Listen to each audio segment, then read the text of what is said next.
Hello dear student, welcome back to my YouTube channel Zeta Prep में आप सभी का स्वागत है। आज आपके लिए क्लास 10th का हम लोग लेके आए हैं बायो का सीरीज। इस बायो के सीरीज में ये पहला लेक्चर है जो कि आपका चैप्टर 7 लाइफ प्रोसेस से स्टार्ट होने वाला है। हम लोगों ने ऐसा डिसाइड किया है कि पहले पूरे चैप्टर का इंटेंस थ्योरी रिवीजन होगा, यानी थ्योरी की क्लासेस होंगी। ये सारी क्लासेस आपके लिए इंपॉर्टेंट होगा कॉन्सेप्ट बिल्डिंग के लिए।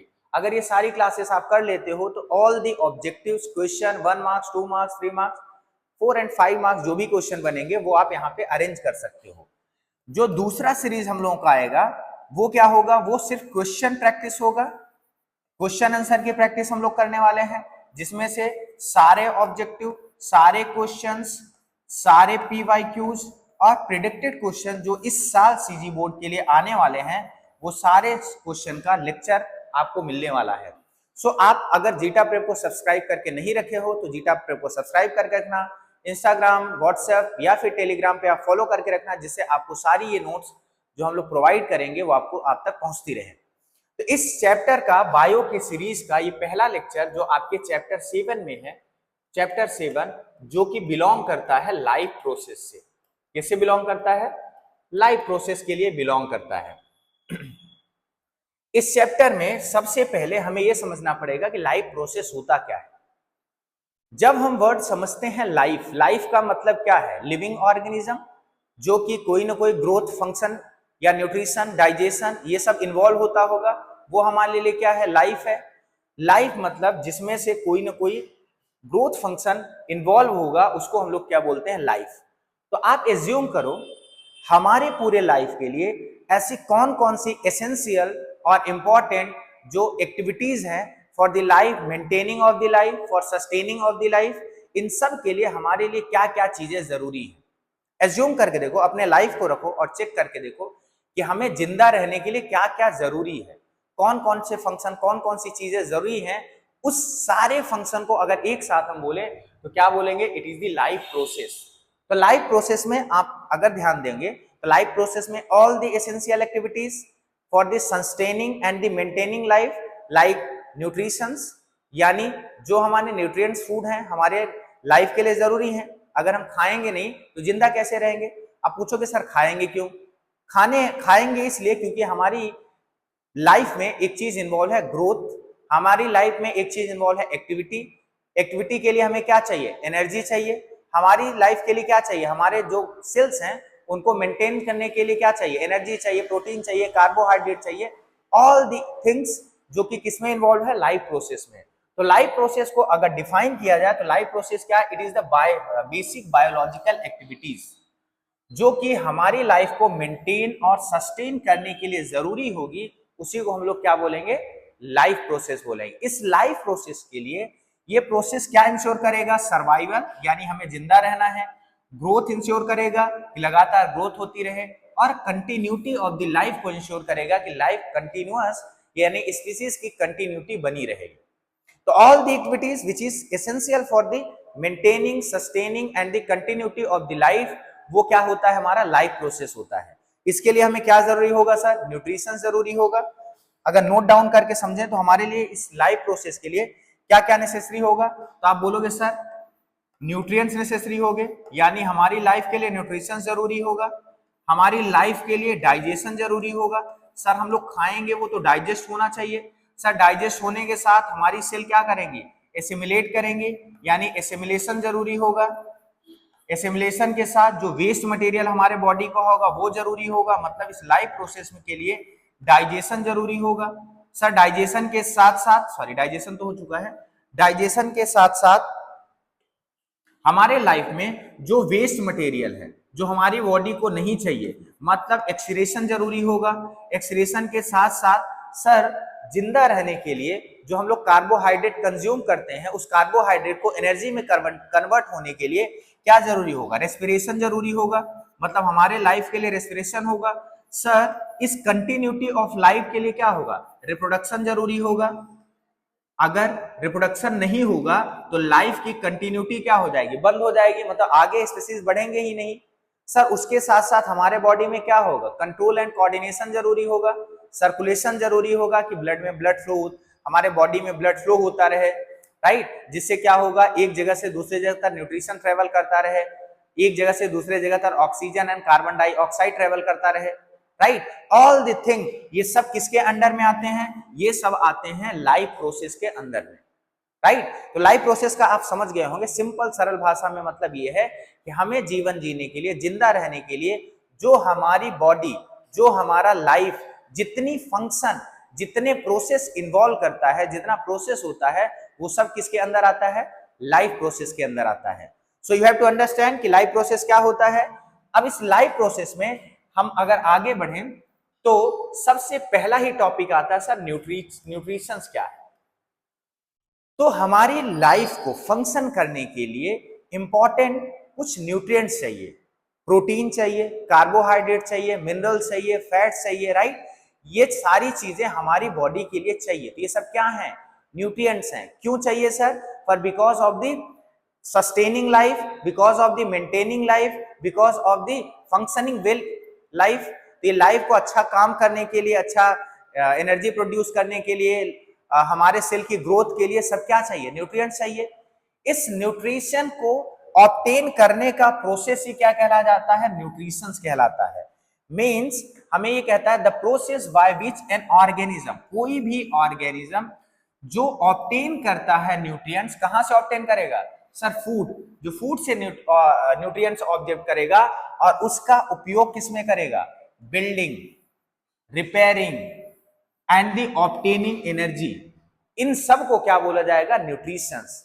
तो न्यूट्रिशन मतलब क्या हुआ, किसी फूड से न्यूट्रिएंट्स को एब्जॉर्ब करना, न्यूट्रिएंट्स को ऑब्टेन करना, और उस न्यूट्रिएंट्स का इस्तेमाल किसके लिए करना, एनर्जी के लिए करना, मेंटेनेंस के लिए करना, रिपेयरिंग के लिए करना, बिल्डिंग के लिए करना, वो हमारे लिए क्या होगा, न्यूट्रिशंस होगा।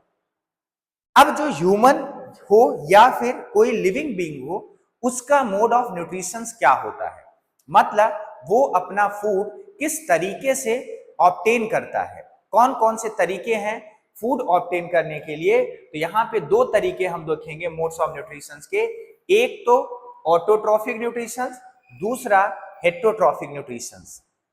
ऑटो वर्ड यहाँ पे रिलेट करता है ऑटोमेटिक से, किससे रिलेट करता है, ऑटोमेटिक से। मींस जितने भी लिविंग ऑर्गेनिज्म हैं जो अपना फूड खुद प्रिपेयर करते हैं bye using simple inorganic substances, like जो नेचर में सिंपल चीजें हैं, जैसे लाइट हो गया, वाटर हो गया, सब मिनरल्स या न्यूट्रिएंट्स हो गए, उन सब का यूज करके खुद ही अपना फूड प्रिपेयर करता हो, उसको हम लोग क्या बोलते हैं, ऑटोट्रॉफिक न्यूट्रिशंस बोलते हैं। जैसे ग्रीन प्लांट ले लो, प्लांट्स क्या करते हैं, वो अपना फूड लाइट का यूज करके, वाटर का यूज करके, कार्बन डाइऑक्साइड का यूज करके क्या करते हैं, खुद ही बनाते हैं। तो ऑटोट्रॉफिक न्यूट्रिशन का सबसे अच्छा एग्जांपल क्या है, ग्रीन प्लांट है। जितने भी ग्रीन प्लांट हैं वो अपना खुद का भोजन प्रिपेयर करते हैं, तो उसको हम लोग क्या बोलेंगे, autotrophic nutrition. On the other hand, दूसरी साइड आप देखोगे यहाँ पे क्या है, हेटेरोट्रॉफिक, विच मीन्स जो अपना फूड ऑब्टेन करने के लिए which is dependence on the other, जो दूसरे पे डिपेंड होते हैं। दूसरे पे डिपेंड होने का मतलब क्या हुआ, यूजुअली जो ऑटोट्रॉपिक पे डिपेंड होंगे, यानी जो प्लांट पे डिपेंड होंगे, जो मीट पे डिपेंड होंगे, उनको हम लोग क्या बोलेंगे, हेटेरोट्रॉपिक न्यूट्रिशंस बोलेंगे। हेटेरोट्रॉपिक न्यूट्रिशंस में हम सब आते हैं, क्योंकि अपना फूड हम कंटेन करने के लिए, ऑब्टेन करने के लिए या तो प्लांट का यूज करते हैं या तो मीट का यूज करते हैं। प्लांट क्या है, एक हमारा ऑटोट्रॉफिक सोर्स है, on the other hand meat भी क्या है, हमारे लिए तो है ना, हम तो दूसरे ऊपर डिपेंड हुए ना, इसको हम लोग क्या बोलेंगे, ऑटोट्रॉपिक न्यूट्रिशंस बोलेंगे।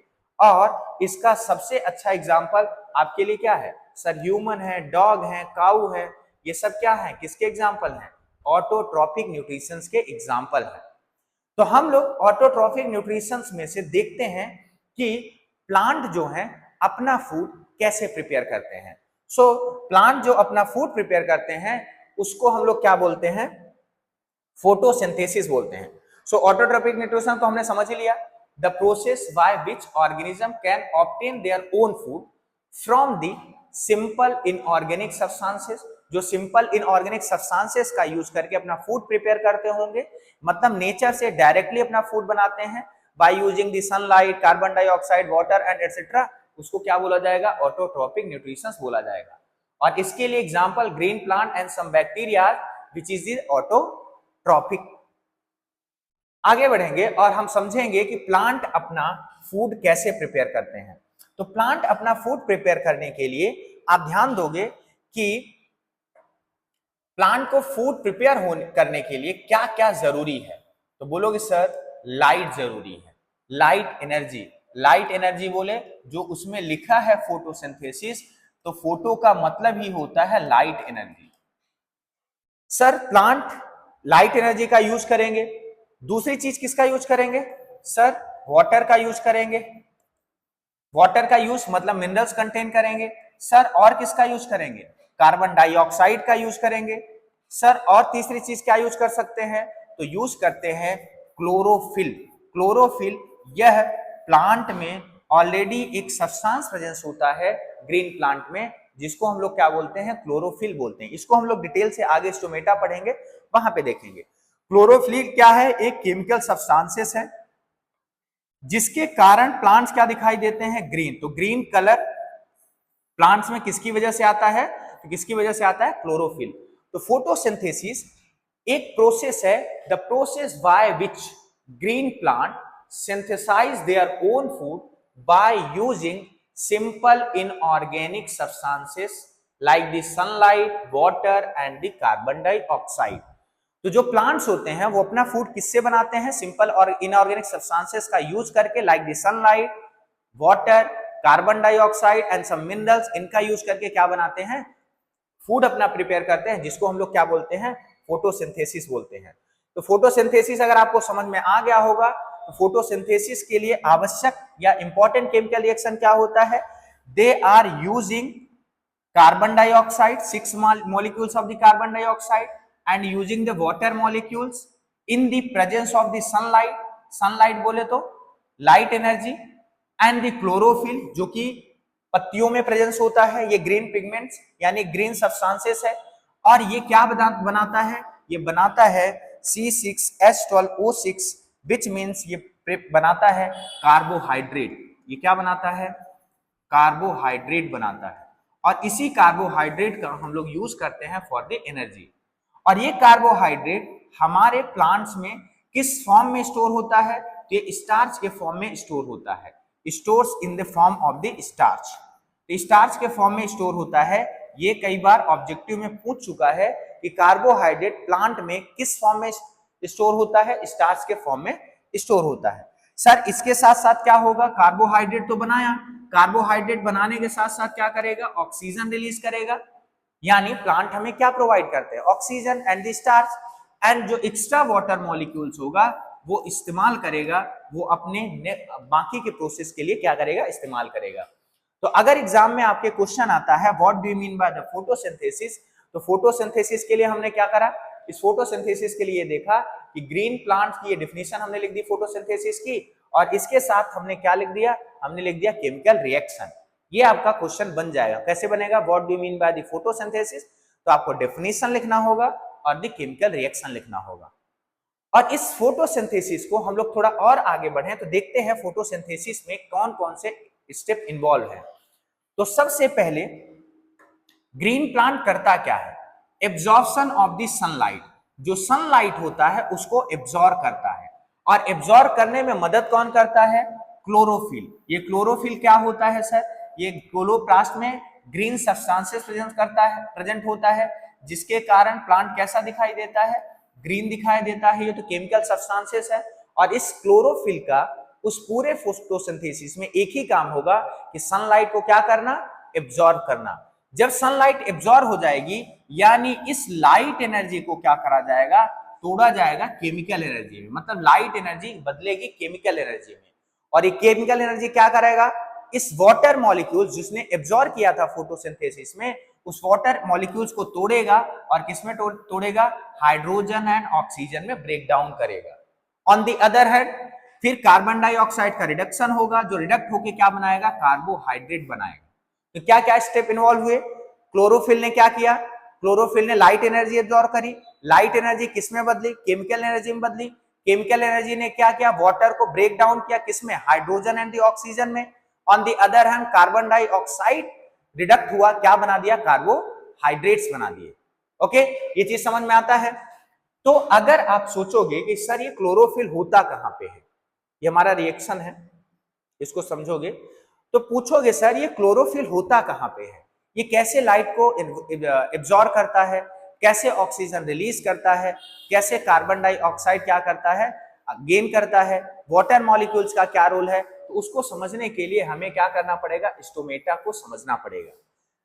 सर स्टोमेटा है क्या, नथिंग, आप ये समझो कि हमारे पास एक प्लांट है, कोई भी ग्रीन प्लांट है, इस ग्रीन प्लांट की क्या है, ये रूट्स हैं, ये ग्रीन प्लांट से क्या है, बहुत सारे ब्रांचेस हैं इसके, इस ब्रांच में से एक क्या है, हम मान लेते हैं यहाँ पे एक लीफ है, एक पत्ती है, राइट। इस पत्ती को आप देखोगे, ये पत्ती जो है, इस पत्ती को अगर जूम करके देखोगे, इसमें टाइनी मतलब इसमें छोटे छोटे पोर्स होते हैं, इसमें क्या होते हैं, छोटे छोटे पोर्स होते हैं, यानी छोटे छोटे ऐसे dot dot dot dot dot pores होते हैं।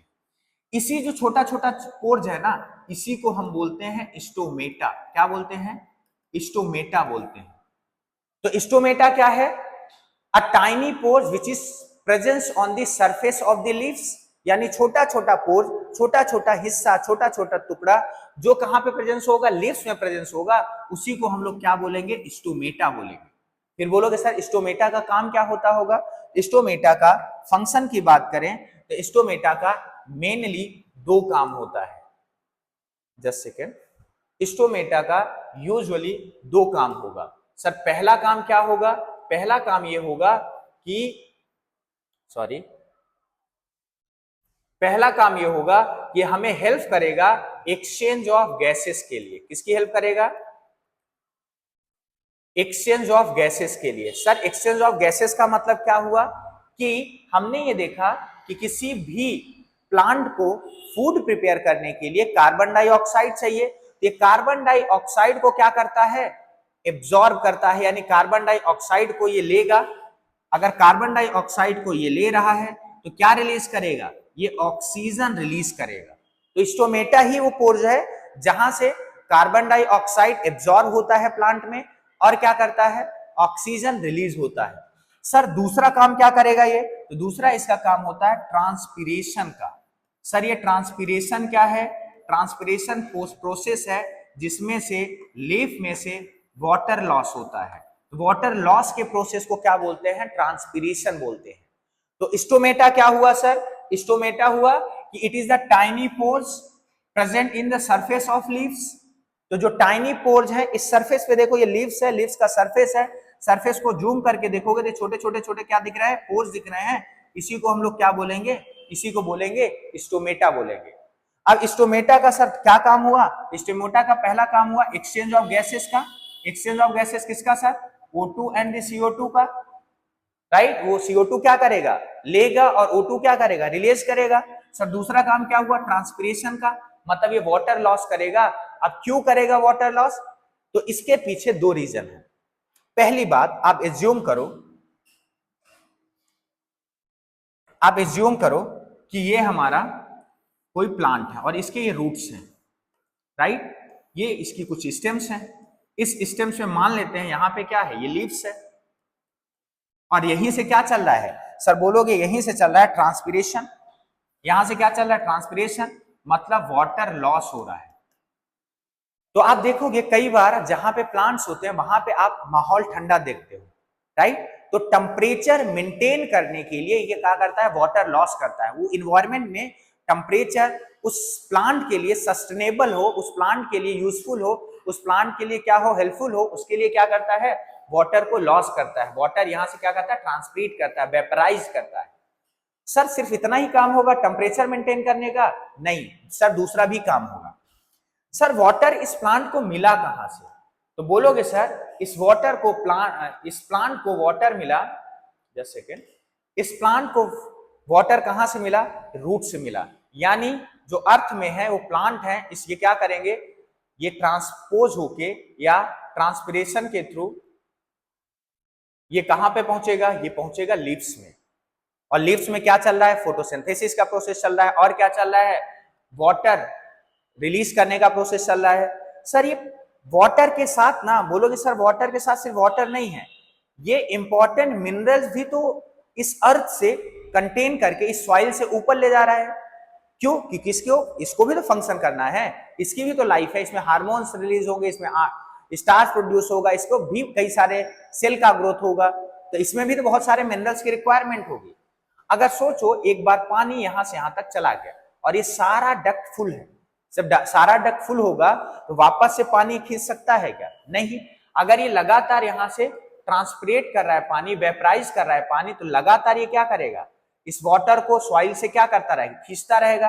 और वाटर से लगातार सॉइल खींचेगा तो जितने भी मिनरल्स हैं इन मिनरल्स को भी क्या करेगा, वो कंटेन करता रहेगा, लेता रहेगा। इसकी लाइफ की प्रोसेस क्या होती रहेगी, सस्टेनेबली चलती रहेगी। विच मीन्स इस ट्रांसपिरेशन का दो काम हुआ। क्या हुआ सर, पहला काम हुआ ट्रांसपिरेशन का, इसने टेम्परेचर मेंटेन किया। दूसरा काम क्या हुआ सर, इसने मिनरल एब्जॉर्ब करने के लिए इसको ट्रांसपिरेशन करना जरूरी था। तो क्वेश्चन पेपर में कैसे आएगा, क्वेश्चन आएगा what do you mean bye stomata and the function of the stomata. तो आपकी ये 3 लाइन ही लिखनी है। स्टोमेटा की डेफिनेशन क्या है, it is tiny process present in the surface of the leaves, वो क्या हो गया, स्टोमेटा हो गया। और इसके फंक्शन क्या हुए, it is allow the exchange of the gases and it helps in the transpiration. अब स्टोमेटा को ना थोड़ा और डिटेल से समझते हैं, इस स्टोमेटा के स्ट्रक्चर को समझते हैं।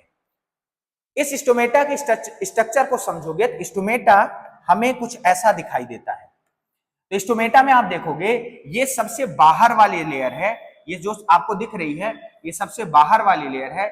इस बाहर वाली लेयर को बोला जाता है एपिडर्मल लेयर। कौन सा लेयर बोला जाता है, सबसे बाहर वाली लेयर जो आपको दिख रही है ये कौन सी लेयर है, एपिडर्मल लेयर है या एपिडर्मल सेल है। फिर इसको सपोर्ट करने के लिए एक और सेल होगा, ये वाला सेल जस्ट जिसको हम लोग बोलेंगे सबस्टरी सेल। क्या बोलेंगे, तो सबस्टरी सेल बोलेंगे। और ये सेल क्या करेगा, ये सेल इसको सपोर्ट देगा, किसको, इस गार्ड सेल को सपोर्ट देगा। गार्ड सेल कौन सा हुआ सर, ये जो दिख रहा है आपको ये वाला पोर्शन, इसको हम बोलते हैं गार्ड सेल। ये गार्ड सेल हुआ। और ये जो बीच में दिख रहा है इसी को बोलते हैं स्टोमेटल पोर्च, यानी यही वो जगह है जहां से ऑक्सीजन क्या करेगा, रिलीज करेगा और क्या करेगा, कार्बन डाइऑक्साइड एब्जॉर्ब करेगा। तो ये पोर्स ही इसको क्या करता है, इस पोर्स अगर ओपन है तो इसका मतलब ऑक्सीजन कार्बन डाइऑक्साइड इसमें से एक्सचेंज होता रहेगा। अगर ये पोर्स क्लोज हो गया तो कार्बन डाइऑक्साइड और ऑक्सीजन का क्या होगा, इसमें से एक्सचेंज होना बंद हो जाएगा। इसका स्ट्रक्चर और इसके नॉमिनेशन यानी लेबलिंग आपको अच्छे से कर लेनी है, आपको लेबलिंग कर लेना है। इसमें से 4 ही लेवल आपको देने हैं, बाकी आपको लेवल नहीं देना है। और हम लोग समझते हैं सर ये ओपन स्टोमेटा का काम क्या है, क्लोज स्टोमेटा का काम क्या है, कैसे ये ओपन और क्लोज होते होंगे। बहुत इजी है। क्या है, यहां पे देखोगे 2 डायग्राम आप देख रहे हो, एक हमारा लेफ्ट साइड में है जो कि ओपन स्टोमेटा है। कौन सा स्टोमेटा है, ये ओपन स्टोमेटा। ओपन स्टोमेटा कैसे पता चला सर, ये जो पोर्स है इसको हम बोलते हैं स्टोमेटल पोर। जो स्टोमेटल पोर है ये खुला हुआ है, मतलब क्या है, ओपन स्टोमेटा है। अब यहाँ पे देखोगे ये पोर्स क्या है, क्लोज है, इसको हम क्या बोलेंगे, इसका पोर्स क्या है, स्टोमेटल पोर्स।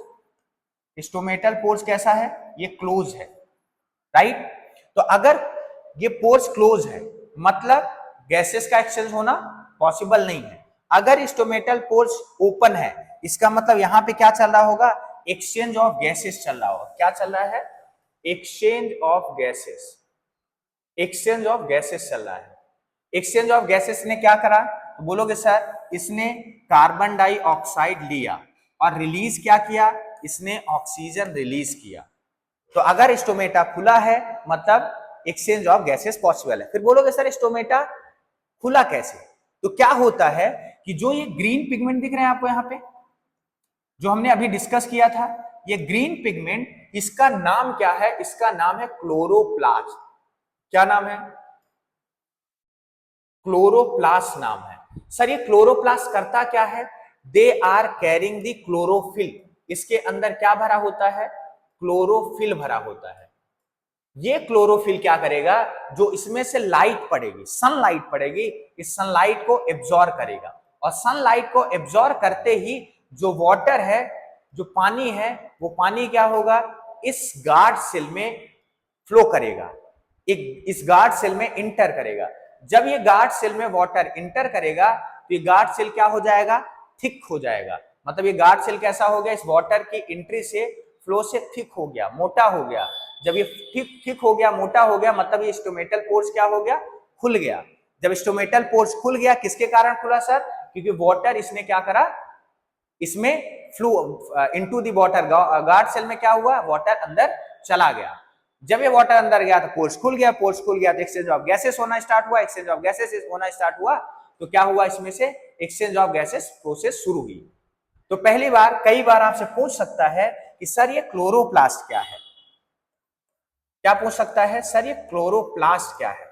तो क्लोरोप्लास्ट के लिए एक लाइन हम लिख सकते हैं, a site of the chlorophyll, site of the chlorophyll. जो क्लोरोफिल को कंटेन करके रखता है उसको हम लोग क्या बोलते हैं, क्लोरोप्लास्ट बोलते हैं। क्लोरोप्लास्ट एक साइट है, एक जगह है जहां ये क्या करता है, ग्रीन पिगमेंट को क्या करता है, कंटेन करके रखता है। हमने बार बार कहा क्लोरोफिल ये क्या करता है, लाइट एनर्जी को एब्जॉर्ब करने का काम करता है। तो क्लोरोफिल का काम क्या है, लाइट एनर्जी को क्या करेगा, एब्जॉर्ब करेगा। सर दूसरा भी काम होता होगा क्या, बिल्कुल, दूसरा काम क्या होता है, ये क्लोरोफिल में इसके कारण ही प्लांट कैसे दिखाई देते हैं, ग्रीन दिखाई देते हैं।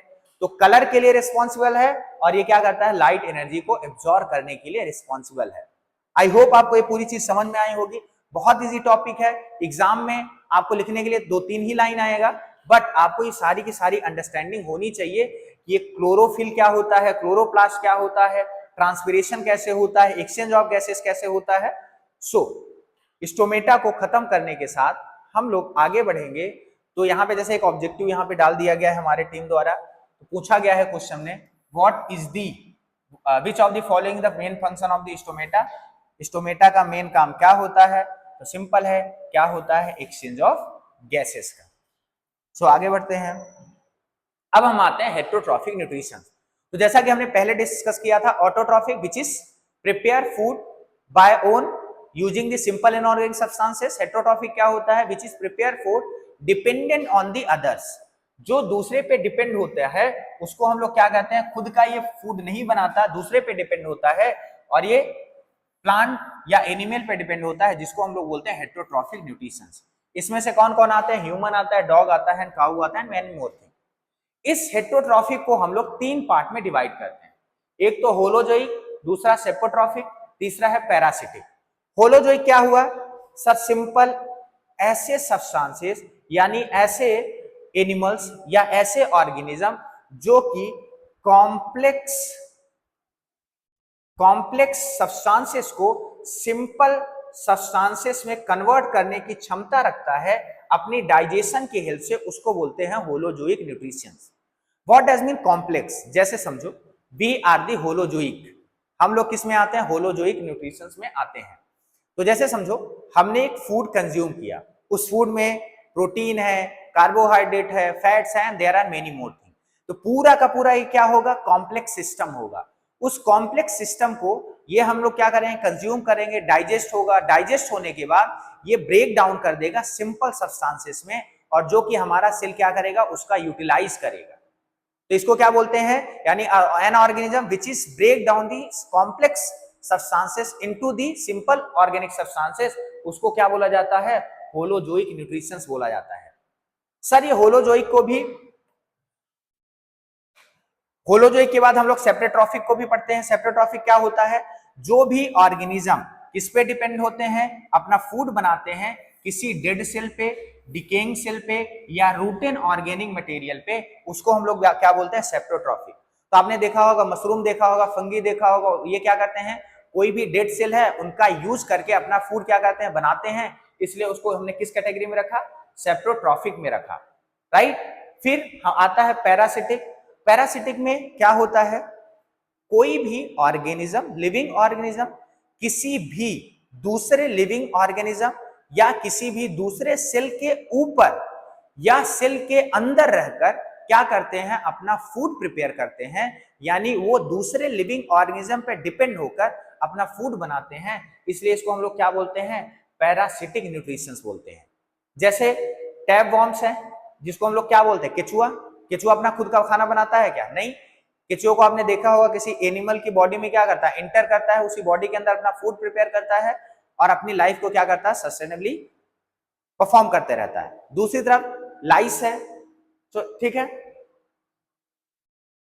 तो अगर हम देखेंगे जो हमारे कुछ जू होती हैं सर में, या कसकटा का प्लांट है जो क्या करता है, जिसको हम लोग अमरवेल करते हैं, वो दूसरे प्लांट पे क्या होता है, पूरा फैल जाता है, उसी प्लांट का यूज करके क्या करता है, अपना फूड को प्रिपेयर करता है, उसको हम लोग क्या बोलेंगे, पैरासिटिक न्यूट्रिशंस बोलेंगे। Okay, so you have to note down.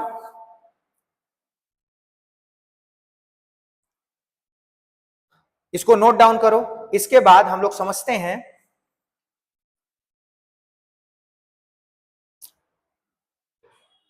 अब होलोजोइक को ना हम लोग और भी क्लासिफाई कर सकते हैं। जस्ट समझने के लिए होलोजोइक को हम लोग 3 पार्ट में क्लासिफाई कर सकते हैं। पहली बात हर्बीवोरस, दूसरी बात कार्निवोरस, तीसरी बात ओमनीवोरस। मतलब ये 3 टाइप के होलोजोइक होते हैं। हर्बीवोरस, ये बोलोगे सर हर्बीवोरस ये कहीं हर्बल से रिलेटेड है क्या? बिल्कुल। हर्बल से रिलेटेड मतलब ऐसे ऑर्गेनिज्म सिर्फ जो प्लांट पे डिपेंडेंट होते हैं उनको हम लोग क्या बोलते हैं, हर्बीवोरस। जैसे कौन होता होगा प्लांट पे डिपेंडेंट? जैसे बकरियां हैं, सिर्फ प्लांट ही कंज्यूम करती हैं, तो उसको हम लोग क्या बोल देंगे, हर्बीवोरस। कार्निवोरस क्या होते हैं, जो सिर्फ मीट पे डिपेंडेंट होते हैं, जो कंज्यूम करते हैं मीट, उनको हम लोग क्या बोलते हैं, कार्निवोरस बोलते हैं। कार्निवोरस जैसे आप लायंस हो गए, राइट, ये क्या होते हैं, कार्निवोरस होते हैं, सिर्फ किसको खाते हैं, मीट को कंज्यूम करते हैं। ओमनीवोरस ये दोनों जो प्लांट एंड मीट दोनों पे डिपेंडेंट होते हैं उनको बोला जाता है ओमनीवोरस। सर इसका सबसे बढ़िया एग्जांपल क्या है, ह्यूमन। ह्यूमन क्या करता है, प्लांट पे भी डिपेंडेंट है और किस पे डिपेंडेंट है, और डिपेंडेंट है किस पे, मीट पे डिपेंडेंट है। तो हम लोग होलोजोइक को कितने टाइप से डिवाइड किए, 3 टाइप से, herbivorous, carnivorous and the omnivorous. Herbivorous herbal जो प्लांट पे डिपेंडेंट होगा, कार्निवोरस जो मीट पे डिपेंडेंट होगा, और ओमनीवोरस जो किस पे डिपेंडेंट होगा, प्लांट एंड मीट पे दोनों डिपेंडेंट होगा। So you have to understand कि हमने मोड्स ऑफ न्यूट्रिशन दोनों पढ़ लिए हैं, ऑटोट्रोपिक पढ़ लिया और क्या पढ़ लिया है, हेटेरोट्रोपिक। ऑटोट्रोपिक में हमने देखा कि प्लांट अपना फूड कैसे प्रोसीड करते हैं, कैसे बनाते हैं, तो उसके लिए हमने क्या समझा, फोटोसिंथेसिस। फोटोसिंथेसिस समझने के बाद हमने ये समझा कि फोटोसिंथेसिस होता कहाँ है, कैसे होता है, उसके लिए हमने किसकी मदद दी, स्टोमेटा की मदद दी। स्टोमेटा समझा, स्टोमेटा का क्या फंक्शन है वो समझा। तो इस तरीके से फिर हमने हेटेरोट्रोपिक समझा, तो ये हमने समझ लिया। अब इसके बाद डाइजेशन को हम लोग समझना चाहते हैं। तो डाइजेशन हम लोग समझते हैं कि ये होता कैसे है, और इस डाइजेशन के लिए समझो हम लोग 2 चीजों का एग्जाम्पल लेंगे डाइजेशन को समझने के लिए। एक तो अमीबा मतलब यूनिसेलुलर, कोई सिंगल सेल है उसमें कैसे डाइजेशन होता है। एक तो हम लोग ह्यूमन का एग्जाम्पल लेंगे, यानी जो क्या होंगे, मल्टी सेलुलर होंगे, उनमें कैसे डाइजेशन होता है। तो डाइजेशन यूजुअली हम लोग अमीबा में सबसे पहले समझते हैं। तो अमीबा का स्ट्रक्चर आप देखोगे कुछ ऐसा दिखता है, जो कि कोई फिक्स स्ट्रक्चर नहीं होता है, कुछ ऐसा टेढ़ा मेढ़ा स्ट्रक्चर होता है। अमीबा न्यूक्लियस कंटेन करता है। अब अमीबा करेगा क्या, समझो। अमीबा, मान लो ये अमीबा है, अमीबा को जैसे ही कोई फूड पार्टिकल दिखेगा, तो अमीबा जैसे ऐसा है, फूड पार्टिकल दिखेगा, they are forming the structure like that, ये ऐसा स्ट्रक्चर बनाएगा। इस स्ट्रक्चर को क्या बोलते हैं, स्यूडोपीडिया बोलते हैं। क्या बोलते हैं, स्यूडोपीडिया बोलते हैं। तो स्यूडोपीडिया क्या है, जब वो रेडी होता है किसी भी फूड पार्टिकल को कंज्यूम करने के लिए, फूड पार्टिकल को इनटेक करने के लिए।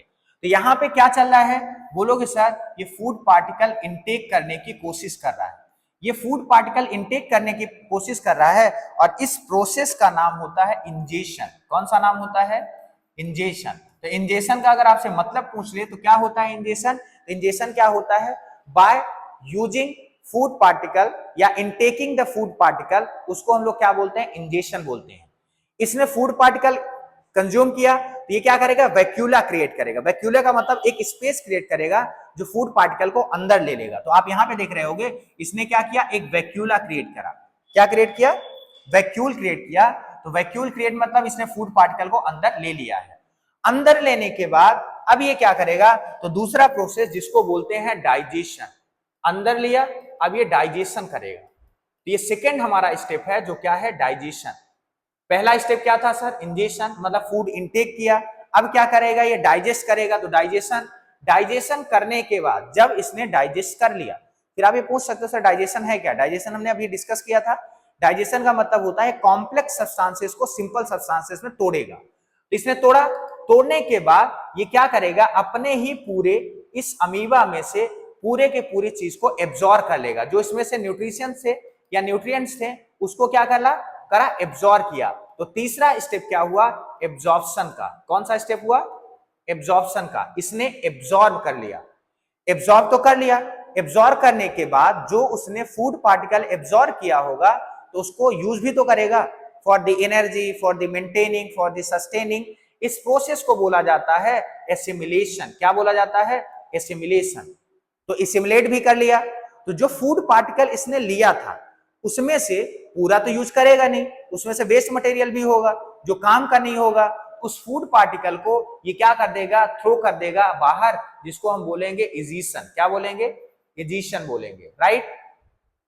तो अमीबा में कितने स्टेप में पूरा ये न्यूट्रिशन कंज्यूम किया, 5 स्टेप में। कौन कौन सा, पहला इंजेशन, दूसरा डाइजेशन, तीसरा एब्जॉर्प्शन, चौथा एसिमिलेशन, पांचवा इजीशन, राइट। तो इंजेशन में क्या किया, फूड को इनटेक किया। डाइजेशन में क्या किया, कॉम्प्लेक्स को सिंपल सब्सटेंसेस में तोड़ा। एब्जॉर्प्शन में क्या किया, जो न्यूट्रिएंट्स थे उसको एब्जॉर्ब किया। एसिमिलेशन में क्या, एसिमिलेशन में क्या किया, उस एब्जॉर्ब फूड को अपना यूज किया, उस सेल ने यूज किया for the sustaining life, for the maintaining life, for the repairing. तो उस सब के लिए यूज किया। फिर जो अनडाइजेस्टेड फूड था उसको थ्रो किया, जिसको हमने क्या बोला, इजीशन। तो अमीबा में पूरा ये न्यूट्रिशंस का कितने स्टेप में ये डाइजेशन होता है, 5 स्टेप में होता है, जो कि आपने ये देख लिया। और ये पेपर में कई बार इसका डायग्राम पूछा जा चुका है और ये इसके बारे में पूछा जा चुका है। क्लियर है। तो अमीबा का डाइजेशन हमने समझ लिया। अब हम लोग समझते हैं ह्यूमन डाइजेस्टिव सिस्टम, मतलब हमारे बॉडी में डाइजेशन कैसे होता है। तो आप इत्मीनान से कॉपी पेन लेके बैठ गए होंगे और पूरा फोकस आप यहाँ पे रखेंगे तो हम लोग समझेंगे कि क्या होता है ह्यूमन में डाइजेशन या कैसे होता है। पहली बात, यहां पे एक टर्म आपको दिख रहा होगा, सिस्टम। सिस्टम का मतलब हुआ कि ह्यूमन में जो डाइजेशन होता है किसी एक सिंगल ऑर्गन द्वारा नहीं होता है। They are combining with the multiple organ, मतलब कई सारे ऑर्गन एक साथ मिलकर आते हैं तब कंप्लीट डाइजेशन का प्रोसेस होता है। इसीलिए हम लोग इसको क्या बोलते हैं, ह्यूमन डाइजेस्टिव सिस्टम। मतलब वेरियस ऑर्गन्स आर इंक्लूडेड या various organs are participated in the human digestion. अब वो कौन कौन से ऑर्गन होंगे, क्या क्या होगा, उसको हम लोग बारी बारी से समझने की कोशिश करते हैं। तो ह्यूमन डाइजेशन में ना सबसे पहले आपको फ्लो चार्ट समझना चाहिए। क्या समझोगे सबसे पहले, फ्लो चार्ट। अगर आपने फ्लो चार्ट समझ लिया तो आपको ह्यूमन डाइजेशन कंप्लीटली समझ में आ जाएगा। तो सबसे पहले ह्यूमन डाइजेशन शुरू कहां से होता है, बोलोगे सर माउथ से शुरू होता है। कहां से शुरू होता है, माउथ से, यानी मुंह से। मुंह में यानी फूड हमने इनटेक किया, लिया, तो माउथ यानी मुख का भी कोई काम होता होगा, कोई ना कोई रोल प्ले करता होगा। तो क्या क्या रोल प्ले करते हैं, कौन कौन सी चीजें पार्टिसिपेट करती हैं, इस चीज को हम लोग समझने की कोशिश करते हैं। इस माउथ में हमारे जरूरी क्या है, तो पहली जरूरी चीज क्या है, टीथ है, दांत है। दांत भी रोल प्ले करते हैं डाइजेशन में। सर दूसरी इंपॉर्टेंट चीज क्या है, टंग है। तीसरी इंपॉर्टेंट चीज क्या है, सलाइवा है। मतलब मुंह में डाइजेशन का प्रोसेस स्टार्ट होता है और इस डाइजेशन के प्रोसेस में 3 चीजें पार्टिसिपेट करती हैं। कौन कौन सा, टिथ, टंग एंड सलाइवा। बोलोगे सर इनका क्या रोल होता होगा, तो बहुत सिंपल है सर, ये टिथ का रोल क्या है, तो टिथ का रोल है biting and the crushing. Biting and the crushing.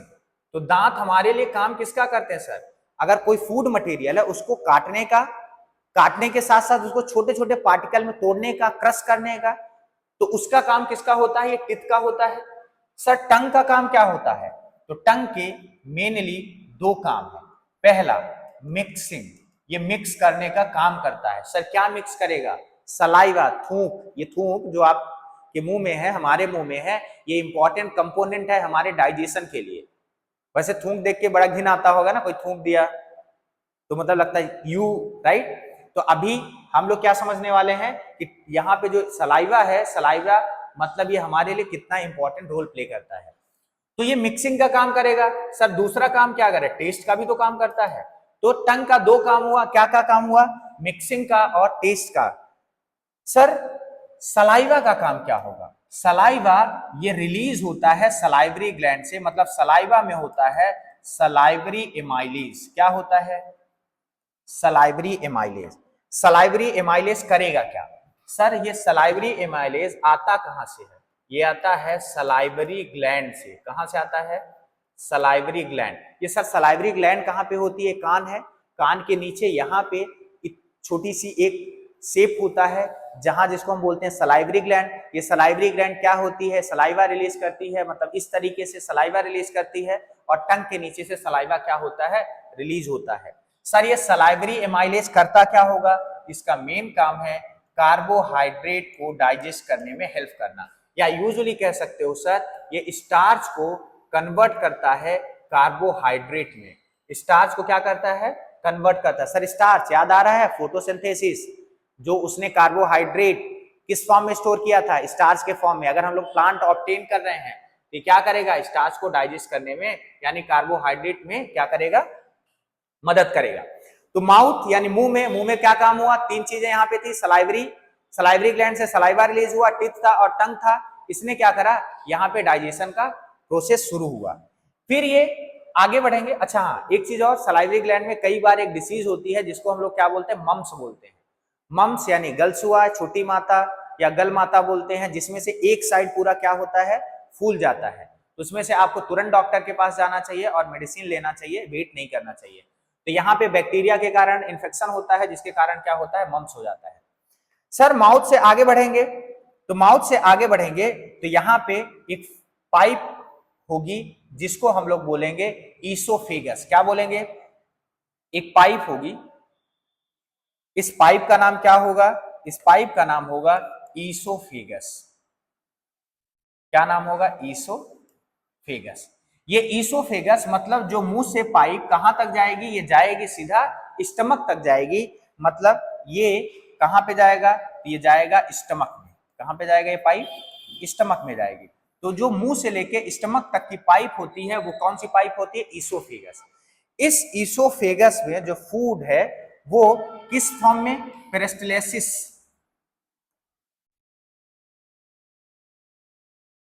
Peristalsis के फॉर्म में,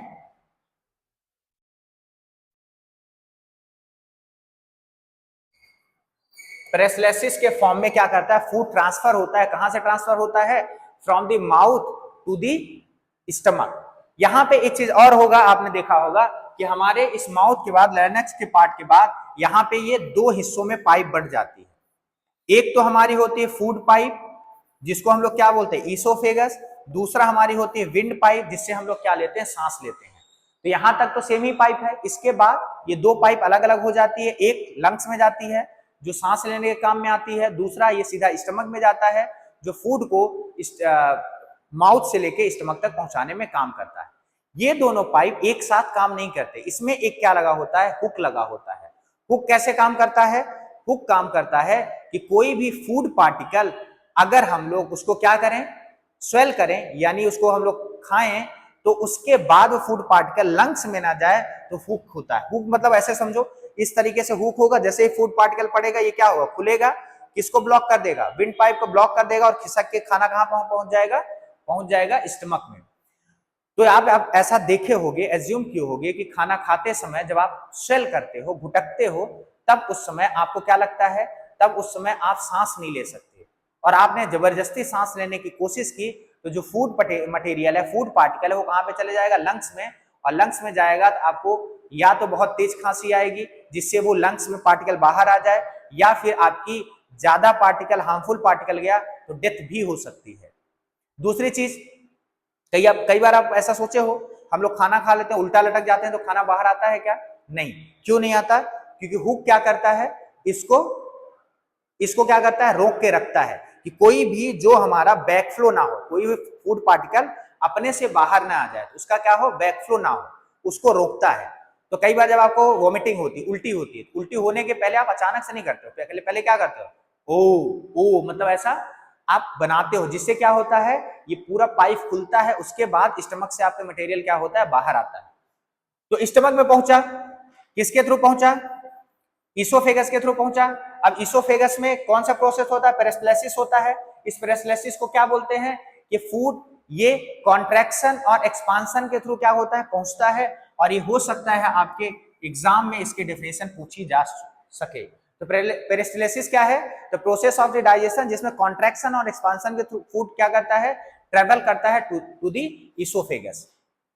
अब सर स्टमक में तो आ गए, अब स्टमक में इंपॉर्टेंट दो कंपोनेंट, तीन कंपोनेंट होंगे। कौन कौन से इंपॉर्टेंट तीन कंपोनेंट होंगे? पहला HCl होगा सर, दूसरा म्यूकस होगा, तीसरा सर यहां पे पेप्सिन होगा। मतलब स्टमक में जैसे ही आपका फूड पहुंचेगा तो यहाँ पे तीन लोग इंतजार कर रहे होंगे। कौन कौन? HCl, mucus and the pepsin. फिर बोलोगे सर इस HCl का काम क्या होता है? मैं आपको समझाता हूं। कई बार अभी कभी आप जाते हो, अभिषेक सर, कई बार आप कहीं पे जाते हो तो किसी भी जगह से आप क्या करते हो, किसी भी जगह से आप क्या करते हो, फूड को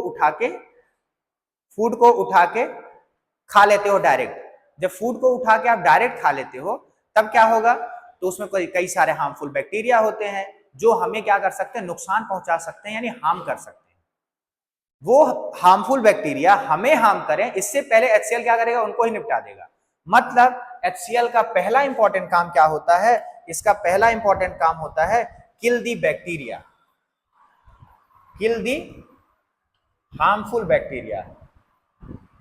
ये हार्मफुल बैक्टीरिया को क्या करेगा, किल करेगा। सर और भी कोई काम होता है क्या? बिल्कुल काम होता है। ये फूड को एसिडिक बनाता है। जो भी फूड होता है उस फूड को क्या बनाएगा, एसिडिक बनाएगा। तो एसिडिक बनाने के लिए, जैसे कि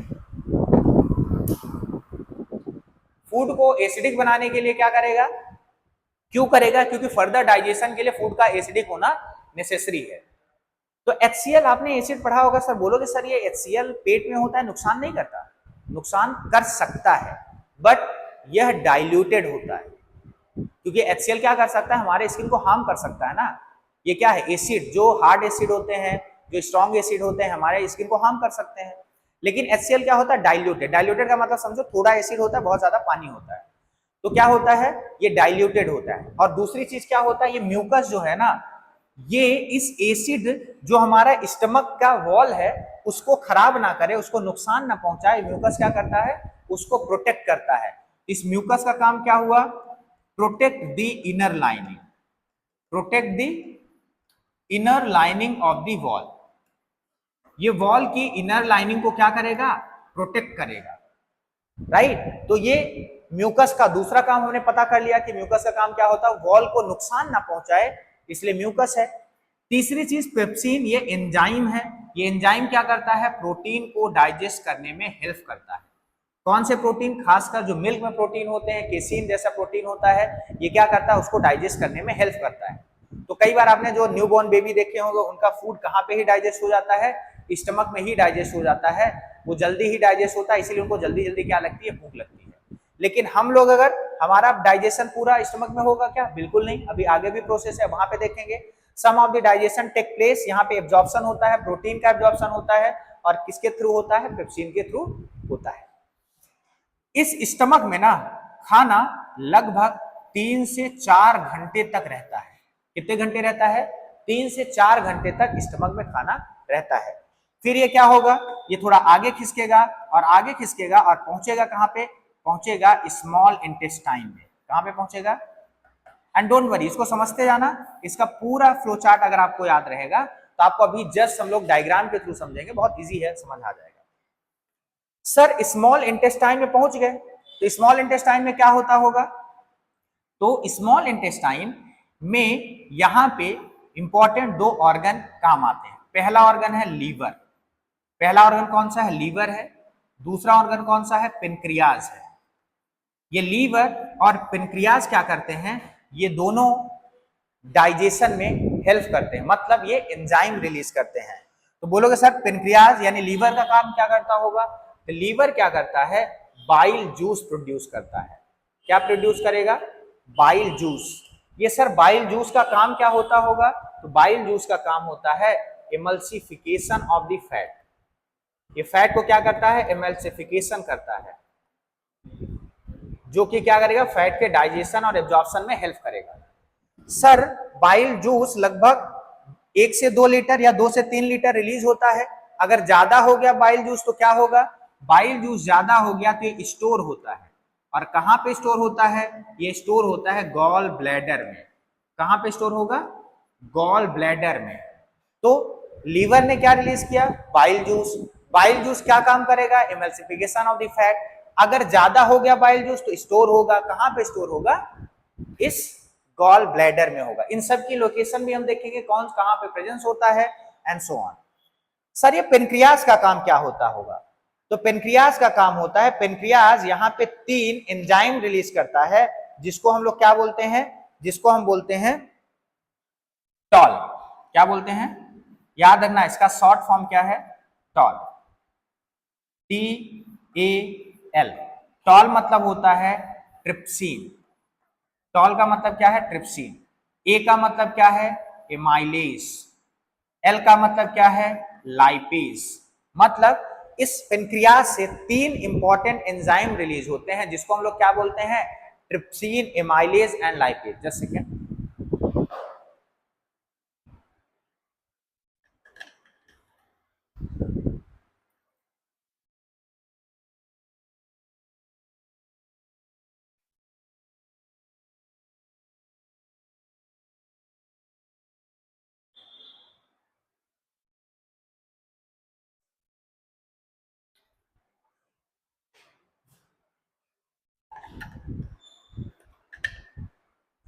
तो आप देखोगे सर ये ट्रिप्सिन, एमाइलेज ये काम क्या करते होंगे?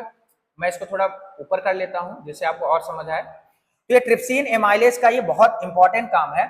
ये क्या करते हैं? ट्रिप्सिन क्या करता है? ये प्रोटीन को डाइजेस्ट करने में मदद करता है। किसको? प्रोटीन को डाइजेस्ट करने में मदद करता है। एमाइलेज किसको डाइजेस्ट करने में मदद करता है? कार्बोहाइड्रेट को डाइजेस्ट करने में मदद करता है। और लाइपेज क्या करता है? फैट को यानी स्टार्च को डाइजेस्ट करने में मदद करता है। तो इस स्मॉल इंटेस्टाइन में 2 ऑर्गन ने हेल्प किया। लीवर, पहला ऑर्गन कौन था? लीवर। और दूसरा ऑर्गन कौन था? पेनक्रियाज। लीवर से क्या रिलीज हुआ? Bile juice. बाइल जूस ने क्या किया? Emulsification of the fat. और स्टोर कहां पे हुआ? गॉल ब्लैडर में अगर एक्स्ट्रा हुआ तो। दूसरा पेनक्रियाज। पेनक्रियाज में trypsin, amylase and lipase. Trypsin ने प्रोटीन के डाइजेशन में हेल्प किया, एमाइलेज ने कार्बोहाइड्रेट के डाइजेशन में, लाइपेज ने फैट के डाइजेशन में हेल्प किया। और इसमें से स्मॉल इंटेस्टाइन में क्या होता है? पहली चीज ध्यान देना, यहां पे कंप्लीट एब्जॉर्प्शन होता है। यहां पे क्या होगा? कंप्लीट एब्जॉर्प्शन, मतलब जो भी फूड डाइजेस्ट होगा उसका पूरा एब्जॉर्प्शन कहां पे होगा? इस स्मॉल इंटेस्टाइन में होगा। सर एब्जॉर्प्शन किसकी मदद से होगा? कंप्लीट एब्जॉर्प्शन मदद होगा इस स्मॉल इंटेस्टाइन के वॉल में क्या होते हैं? विलीज होते हैं। विलीज क्या होता है? It is finger like projection. जो सरफेस एरिया इसका ज्यादा होता है, मतलब ऐसे समझो इस टाइप का प्रोजेक्शन होता है, ऐसे टाइप का, इस टाइप का। एक सेकंड मैं आपको बता देता हूं। विलीज मतलब इस टाइप का कुछ स्ट्रक्चर होता है। ये क्या करता है? ये इस टाइप के, इसका सरफेस एरिया बढ़ जाता है। इस स्ट्रक्चर से क्या होता है? सरफेस एरिया बढ़ जाता है और सारे फूड पार्टिकल को क्या कर लेता है? ये एब्जॉर्ब कर लेता है। एक बार क्वेश्चन ये भी आया है, what do you mean by the villi? तो याद रखना विलीज क्या है? It is finger like projection which have a large surface area which helps in the absorption of the food या न्यूट्रिएंट्स, जो ये एब्जॉर्ब करने की मदद करेगा। जो स्मॉल इंटेस्टाइन का लेंथ होता है ना, स्मॉल इंटेस्टाइन का लेंथ होता है वो लगभग 10 से 15 फीट का होता है। कितना होता है? तो आप कह सकते हो इसका लेंथ सर 10 से 15 फीट का होता होगा, राइट। इस स्मॉल इंटेस्टाइन के बाद फूड जो होगा आगे ट्रांसपोज होगा और पहुंचेगा लार्ज इंटेस्टाइन में। कहां पे पहुंचेगा? लार्ज इंटेस्टाइन में। सर ये लार्ज इंटेस्टाइन में क्या होता है? तो लार्ज इंटेस्टाइन में पहला मेन काम होता है वाटर स्टोरेज का, मतलब पूरा का पूरा पानी का वाटर का स्टोरेज कहां पे होता है? लार्ज इंटेस्टाइन में। साथ ही साथ वाटर का सर एब्जॉर्प्शन भी होता है। सर वाटर ऑब्जर्वेशन के साथ कुछ मिनरल्स भी होते हैं जो वाटर के साथ डिसॉल्व होते हैं, उस मिनरल का भी एब्जॉर्प्शन कहां पे होता है? लार्ज इंटेस्टाइन में। तो सम ऑफ द इंपॉर्टेंट मिनरल का एब्जॉर्प्शन एंड द वाटर का स्टोरेज एंड एब्जॉर्प्शन कहां पे होता है? लार्ज इंटेस्टाइन में होता है। और इसकी लेंथ जो होती है 3 से 4 फीट की, एग्जैक्ट वैल्यू नहीं है बट समझो 3 से 4 फीट का अक्सर होता है। सर ये लार्ज इंटेस्टाइन के बाद ये कहां पहुंचता होगा? तो लार्ज इंटेस्टाइन के बाद, जस्ट सेकेंड, ये लार्ज इंटेस्टाइन के बाद ये फूड आगे बढ़ता है, यानी अनडाइजेस्टेड फूड जो हमारे पास वेस्ट मटेरियल है, और ये पहुंचता है रेक्टम में। कहां पे पहुंचता है? रेक्टम में। इस रेक्टम में मेन क्या होगा? तो आप लिख सकते हो sir storage of waste material. ये वेस्ट मटेरियल का क्या है? स्टोरेज है, राइट। इस रेक्टम के बाद एनस की हेल्प से ये जो वेस्ट मटेरियल है वो बाहर चला जाता है, हमारे पूरे बॉडी से क्या हो जाएगा? बाहर चले जाएगा। तो ये पूरा का पूरा step from the mouth to the anus, ये पूरा का पूरा स्टेप जो है इसको हम बोलते हैं एलिमेंट्री कैनाल या कंप्लीट डाइजेशन। तो मैं इसको छोटा करता हूं और आपको बताता हूं, ये पूरा from the mouth to the anus, इसको बोला जाता है एलिमेंट्री कैनाल। क्या बोला जाता है? Alimentary canal. और इसकी जो लेंथ होती है लगभग 30 से 40 फीट तक होती है। मतलब ये सिंगल पाइप है जो मुंह से स्टार्ट होती है और कहां तक जाती है? एनस तक जाती है, जिसकी लेंथ क्या होती है? 30 से 40 फीट तक होती है। अगर आपने ये समझ लिया है, सारे कॉन्सेप्ट समझ लिया है, तो आपको डाइजेशन में बिल्कुल दिक्कत नहीं होगा। ह्यूमन डाइजेशन आपने क्लियर कर लिया, each and every objective and the complete explanation of this question आपको समझ में आ जाएगा। तो इसको ना अब हम लोग थोड़ा सा इसका रिवीजन फटाफट करेंगे, और किसके साथ करेंगे? ड्रॉ के साथ करेंगे। तो यहाँ पे देखोगे ह्यूमन डाइजेशन में, तो आप देखोगे ये हमारा ह्यूमन डाइजेशन, आप देखोगे सबसे ऊपर में क्या है? सर ये माउथ है। इस माउथ में कौन कौन था सर? टिथ था, टंग था, और कौन था सर? एमाइलेज था, सलाइवरी एमाइलेज था। Teeth, tongue and the salivary amylase, ये 3 थे।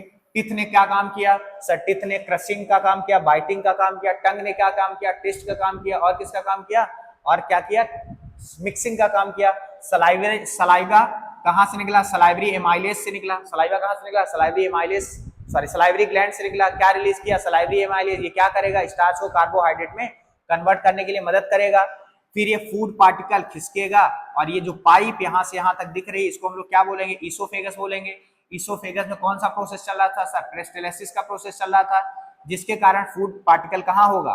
पहुंचेगा इस स्टमक में। ये स्टमक है, ये क्या है? स्टमक। इस स्टमक में पहुंचेगा। सर स्टमक में कौन कौन 3 लोग बैठे थे? स्टमक में 3 लोग बैठे थे।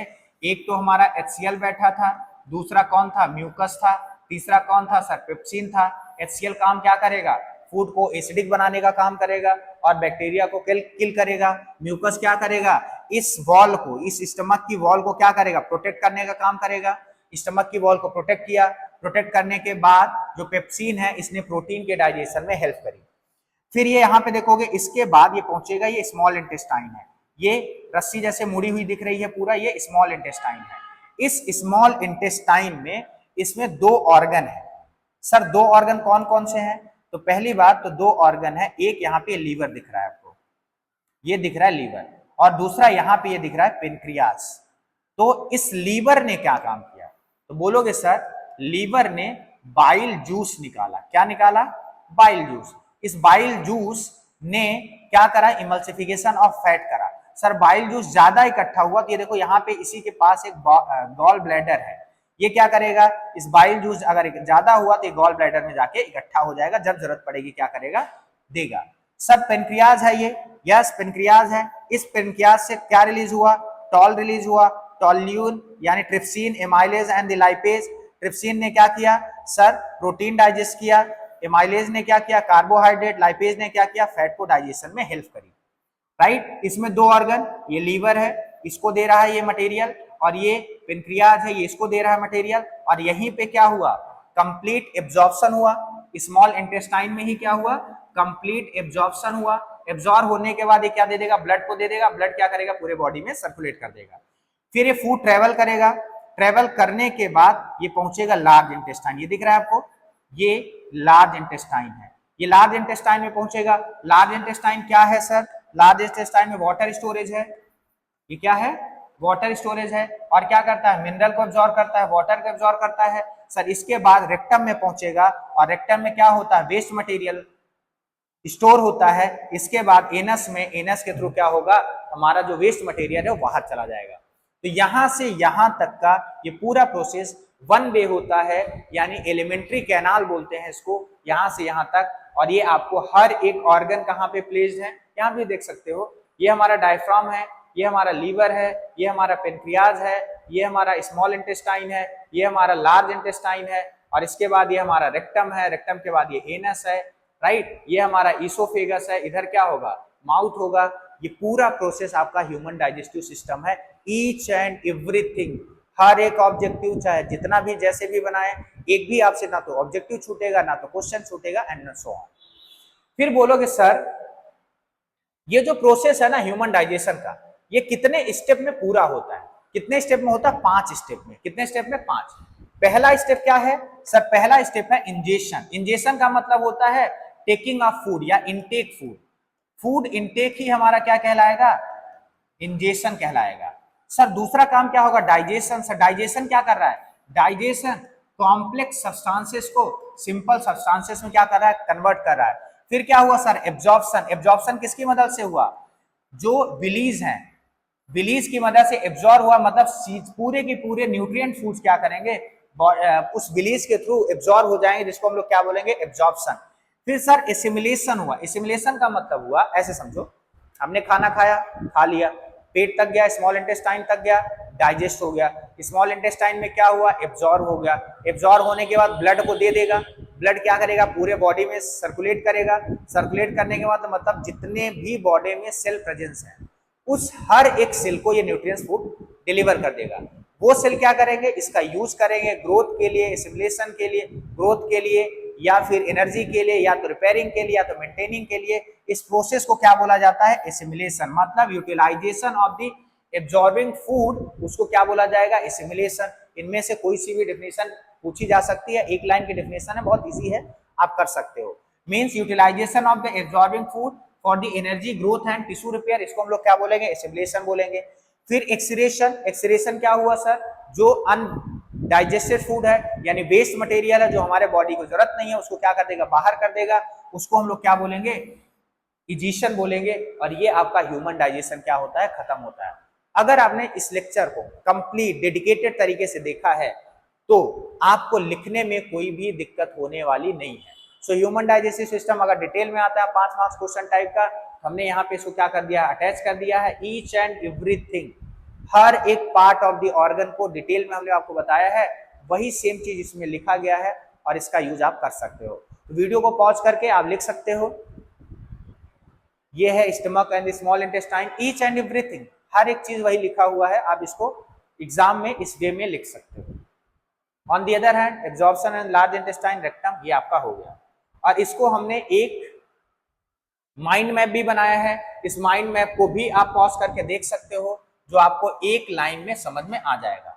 तो सबसे पहले आप ह्यूमन डाइजेशन में फ्लो चार्ट बनाना, फिर क्या करना, पूरे को डिटेल में लिखना, ड्रॉ बनाना, लेवल डायग्राम बनाना, फिर लास्ट में आप ये क्या करना, एक माइंड मैप बना लेना, जिसमें ईच एंड एवरीथिंग एक एक लाइन में क्या करी गई है, दी गई। तो आपको नया वीडियो भी bio, chemistry, physics, class 10th, 9th, 8th हर एक क्लास का मिलता रहेगा बारी बारी से। इसलिए आप चैनल को सब्सक्राइब करके रखना, और चैनल को सब्सक्राइब कर लेना, लाइक कर देना, शेयर कर देना, और कमेंट बॉक्स में बताना मत भूलना कि आपको अगला वीडियो कौन सा चाहिए। धन्यवाद।